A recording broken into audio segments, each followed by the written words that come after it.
Alright, so I've been mixing in a flat room for a while now, and I've really started to hear the differences between certain types of compressors and EQs, flangers, etc. And I wanted to give you my top 10 list of plugins that I really enjoy using, either on vocal mixing, drum mixing, etc. So let's get straight into it. Again, my list is not going to kill off any other plugin out there, right? Isotope plugins I'm not going to talk about in this video, but they sound great, right? But I'm going to give you my personal preference list. So let's get straight into it. So the first plugin type, or plugin in particular, that I would want to talk about would be a channel strip from Brainworks. Personally, I just love the way Brainworks emulate different types of analog channel strips. I think it's really important for any studio owner, artist, mixer to have some sort of workhorse channel strip, a plugin that you can learn inside out. Now, the reason why I would say a channel strip is probably the most important piece of equipment or software that you have is because it really has everything you need. It's got gain staging, it's got filtering, okay, it's going to have a compressor section, it's going to have an EQ section, metering, output level, etc, etc. My personal favorite from Brainworks is actually not the Neve. I know I've got this pulled up on this mix, but it would be the SSL G series. This is personally my kind of desert island plugin. I just love the way it sounds. I love the TMT technology, the fact that I can pretty much run through all the different channels that were actually emulated on a specific SSL console. I just think that's really amazing. So this is personally my favorite plugin as a channel strip. Again, if I don't use Brainworks, I'm probably running for the SSL native. Now, I personally like the V6 simply because I've kind of trained my eye to like the horizontal SSL view. I think it's pretty cool, it's pretty funky, and the dynamic section just sounds amazing. But again, if you're running for that new version, that's fine as well. I personally find a mix between these two channel strips give me the best results, so definitely check them out. I think they sound great. Now, the next type of plugin I think is so important to have is a saturation style plugin. Since so many of us are mixing in the box, you still want to have access to that wonderful saturation that we make use of on analog consoles. So my plugin of choice for that is probably going to be the Air Windows Bus Killer 4. This is a free plugin. It is a very simple interface, but man, it sounds good, right? I have all these different color options, which are essentially emulations of different types of hardware. I'm pretty sure rock would be something like an SSL, etc, etc. We've got a tube console. But you know what I like to do with these plugins is basically just drive the input, turn down the output, and I get this sound. I really like it. I personally find it a lot more sonically appealing than a lot of the fancy plugins that are out there. Another plugin that I really like using is my own plugin, right? Farai's Vocal Enhancer for FL Studio. This is just something that I've made because I've just found it really hard to find a saturation plugin that I actually like.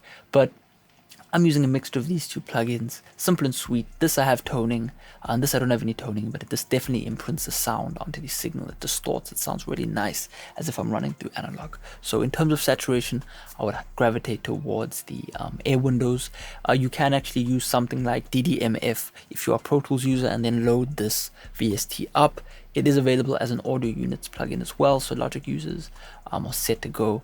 But yeah, this is pretty much what I like to use. The next type of plugin I think is just so important would be a high definition parametric EQ. Now, a parametric EQ is going to have so many different use cases when mixing. You can use it as a filter, you can use it as a low pass filter, high pass filter, you can use it as a mastering equalizer. All of those options should be there when choosing a parametric EQ. And my parametric EQ of choice is none other than the good old FabFilter Pro Q3. I didn't really pay attention to FabFilter up until they released the Q3. I know, these guys at FabFilter are like complete scientists, and they have all sorts of, mathematical equations going on behind the EQ to make sure it doesn't cramp and do all sorts of strange things. But in my opinion, this is going to get me the result that I want every single time round. I love notch filtering with it and just removing frequencies I don't like. I actually find my signal sounds more analog after removing stuff out of the frequency spectrum of a sound, and I just really like the way the Pro Q sounds. I do know there's a new plugin out.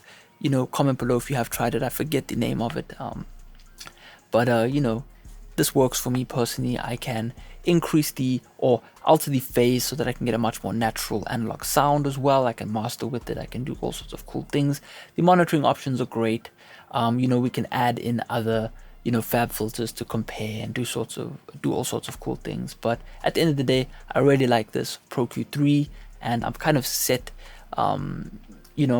my sights on it forever, right? I'm just going to use it because it sounds good. And yeah, that's pretty much what I like to use. The next piece of gear I believe you should have in your arsenal is a workhorse compressor, just the standard kind of digital compressor. Now personally, I like to use the good old Waves R compressor. This is a plugin that has been around for many years and it just sounds good. It has a little bit of an analog tone to it. It squashes well. It doesn't really distort and make the, you know, whatever sound going in it sound morphed. So I really like this. I think it sounds great. You can get this for quite cheap these days. Waves plugins are a lot cheaper than they used to be. You can pick this up with the Waves Gold bundle. I do believe that's also a great gold bundle. But just, you know, to overview the plugin quickly, we've got, you know, the opto and electro mode, which I think emulating a, you know, opto style compressor, which would be like an LA2A, and electro probably being like an 1176. And, you know, that just sounds really good. I leave it in this arc mode. You know, it kind of has this automatic, you know, release thing going on. I think it sounds really good. You know, it has this warm character, smooth character. I've always gravitated to the warm, and I think this sounds really good. You know, this is a simple plugin that has worked for so many engineers for so many years, and I see no reason to switch. If I only had access to one digital compressor, it would definitely be this one. But obviously, I know some of you are going to want to use an analog style compressor. So when it comes to analog style compression, I'm always going to be gravitating towards the Universal Audio 1176. I personally like the Revision E over the Revision A. It's just a little bit of a different flavor difference. You know, it compresses a little bit differently. But for me personally, having a compressor like this is amazing. I have a hardware vintage Revision H, and this compressor is just amazing. You know, I can use it on so many different things. It's so versatile. It's something that you can grow with. Again, this is hardware specific. You do need the Universal Audio hardware to use this. So a second option I would say is using the CLA 76 from Waves. It is low cost. It sounds good. It distorts nicely. You can use the all buttons in mode, you know, but at the end of the day, a compressor like this for me works because I can use it on a vocal. I can use it on a bass track. I can use it on parallel compression, you know, to kind of beef up the drums. I could use it on background vocals. I can just do so much. Another version of this that I really like is the T-Rex Black 76. I think it also sounds a bit more kind of MIDI, I mean like low MIDI. It's got a little bit more of kind of a oomph to it, but you know, both of them work and I can make use of them. So, you know, definitely consider checking out some sort of 1176. Pro Tools comes default with the Bomb Factory 76, so you can use that, but definitely a workhorse plugin. If you're a UAD user, check out the Revision E. It sounds amazing. Now we'll kind of get into the more fun plugins for a short while. I'll talk to you about delay, right? So delay for me personally is important if I'm mixing pop style, hip hop style vocals. Maybe I want to, you know, add some slap to a snare or something like that. The plugin that I'm going to be gravitating towards is the Waves H delay. Okay, this is just a staple in all studios. Okay, I know so many engineers that just swear by this plugin. It's really cool. It has, you know, ping pong effect.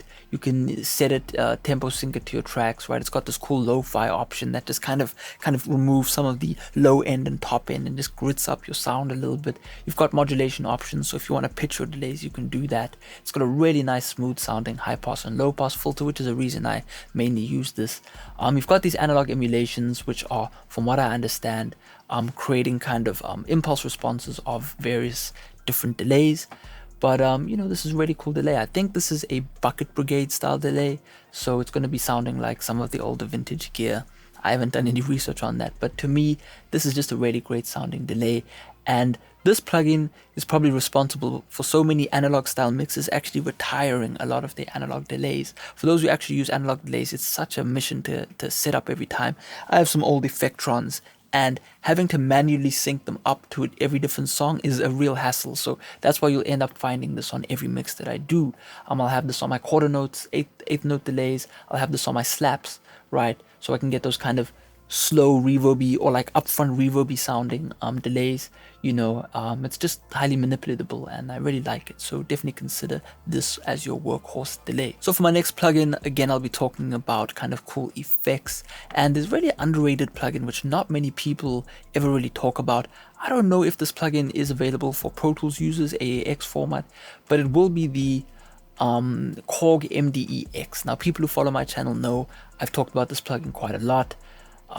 You know, it's a very simple to use plugin. I'll just wait for the interface to load. That's one problem with the update. There you go. But this is just an all-round multi-effects plugin. It's kind of emulating what Korg were putting into a lot of their keyboards in the 90s. So you'll find a lot of those styled sounds, and I just think it sounds so cool. It's definitely an all-in-one plugin. So it's got reverbs on it, it's got different types of delays on it, it's got, you know, your flangers and your harmonics, and everything is kind of set up for you. So for example, if I wanted to load a amp Vox, right, it just sets it all up for me, right? I can then go ahead and adjust the drive. I can change the way the overdrive or high gain sounds, you know, the different distortion types. If I want to go to a stereo chorus, I can then begin adjusting my choruses. But the presets sound really good. It has like negative delays as well, or my bad, negative wet on some of these presets. Let me just find one. Well, yeah, it's not doing it right now, but you get the idea, right? You can do all sorts of cool things with this plugin. I think it sounds amazing, so definitely consider checking it out. So a quick example of what it would sound like would be something like this. I put a four in my lemonade and now I'm leaning. I cannot stop getting all this money, I'm money fiending. All the clones try to steal the wave. Like, you can just hear how high quality it sounds in terms of, you know, flanges and different types of reverbs. If we do a quick reverb real quick, I'll just pull this to the end of the chain.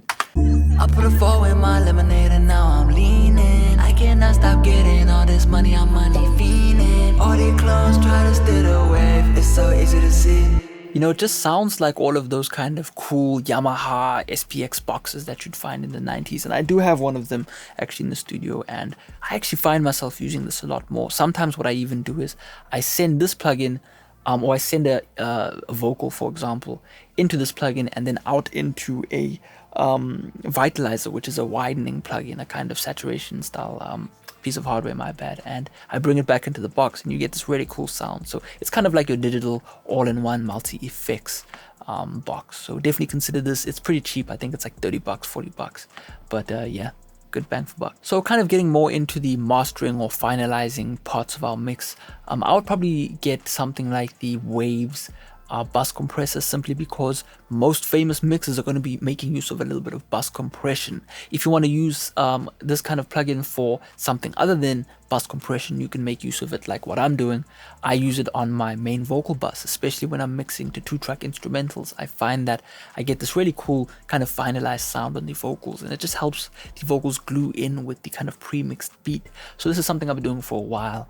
I mix a lot of 2-track instrumental vocal mixes, and so this has really worked for me. Again, you could use this on parallel drums, etc., etc. But if you just want to see how I'm using it, I put a four in my lemonade and now I'm leaning. I cannot stop getting all this money, I'm money fiending. So as you can see, it's just lightly reacting to that vocal, that main vocal, but it's kind of compressing all the backgrounds as well, and so you end up with this really nice gelled, massaged sound. Again, there are thousands of videos on how to make use of this on a mix bus, so I'll let you go and check those out. We do have a Minx X-Rack SSL bus compressor in the studio, and I believe it just sounds so good, right? I think it's one of the best versions that have come out in the past few years. You know, it just has this kind of gooiness but snappiness to it. So definitely consider picking the native bus compressor from Waves. I mean, from SSL native. But you know, again, the Waves work, Brainworks have a version, you know, many different companies have different iterations. Even the Acoustica sounds really good. I've actually got that as well. But, you know, see what you like, demo a bunch of stuff. But I definitely recommend picking up for yourself some sort of bus compressor, you know, whether it's a Neve style bus compressor, you know, maybe the 33609 style compressors. But nonetheless, get yourself a bus compressor. This is my best take on that. So again, when it comes to kind of mastering or finalizing a mix, you are sometimes going to need something like a multi-band compressor. Now, the isotope, you know, dynamics is a bit more intricate than this. I would say a bit more up to date, but something like the C4 from Waves is just simple and easy to use. You've got all these different bands, right, that you can use to manipulate your mix. And personally, I really like the way this sounds, right? It has a certain sound to it, right? I would say the isotope dynamic sounds a lot more clean. This sounds a bit more kind of analog and warm. And I really like this era of Waves. You could tell that they were trying to kind of you know, make the plugin sound warm, you know what I mean? And I like that because at that time, probably in the early 2000s, digital was pretty harsh, right? And so plugins like this allowed you to do so much. You know, we have this ARC release again, which I leave on all the time, you know, but we can do simple things, right? With this vocal, I'm just massaging the vocal, and I do similar types of processing on mix buses as well, especially in the mid-range, because, you know, a plugin like this is adaptive in the way that it can kind of tuck certain frequencies, right? If you just watch this real quick. I put a 4 in my lemonade and now I'm leaning. I cannot stop getting. Right, you can see I'm kind of popping the mid-range out, but I'm also just tucking it down, and this plugin just does it so wonderfully. So you don't need to get expensive when it comes to multi-band compressors. Something like this works just perfect. Right, so to kind of end off this list of plugins, you obviously need something like a mastering limiter, right? This is something people always talk about, right? Different videos talking about all the different versions. But my favorite mastering limiter that I've been using for the past few years is the FabFilter Pro L2. I just love this thing, man. I think it sounds really good. I've learned to love the way that I lift the gain, you know, to kind of finalize my mix. I love the way that it brick walls my track, right? I think that's one difference that you will find with different limiters, is they have a slightly different way that they kind of compress to create that brick wall effect, right? That keeps our mix from distorting. And so this one to me sounds the best. I've tried the isotope, but I just don't really like the isotope in the way that it limits. It's just not, it doesn't kind of fit in with my mixing style. I love the way this sounds, almost like a kind of bus compressor in a way. But this is something I've been using for a while. I also like the fact that it has a LUFS meter built in. That way I don't have to have a separate LUFS meter up. As you can see, I do have one here just to kind of look at the stereo image, but you know, this works. I can oversample. Generally, when I'm rendering a track for a client who's going to upload to Spotify or whatever, I'm going for kind of 8 times upsampling, and it just gives it a little bit more of a fidelity sound. We can make use of dithering. We can do all sorts of things. One cool function that we have here as well is that we have different styles. Right, we got the bus style, we got the safe style. I'm always on the modern. I think the modern sounds great, but again, you can mess around with different settings. You can mess around with the attack and release and end up with the result that you like. So this is personally my favorite mastering limiter. Again, I've made use of the Waves L1 Ultra Maximizer for many years, rendering out TV shows. You know, when we needed something low latency, this adds a lot of latency. This is almost no latency, 1.3 milliseconds of latency. This is what I'd use, right? I'd set that output ceiling to like minus 2.9, kind of add that threshold to add some leveling, and this worked. You know what I mean? I could do my quantizing and things like that, dithering, etc. And I just think this sounds great as well. So you don't have to get expensive again. Pro L's a bit expensive, but this works just as well. So yeah, that's pretty much my list of kind of essential need to have plugins that you can make use of in your DAW. Most of these plugins will work in any DAW, but you know, find your way around different types of plugins that you like. This is kind of my list that I make use of. You know, my mixes sound better than ever because I've kind of refined my list of plugins that I make use of. I'm not kind of experimenting on important mixes, different plugins. But yeah, you know, hopefully you liked the video. As always, definitely make sure to subscribe. Check out my courses below if you'd like to record like a pro, mix like a pro.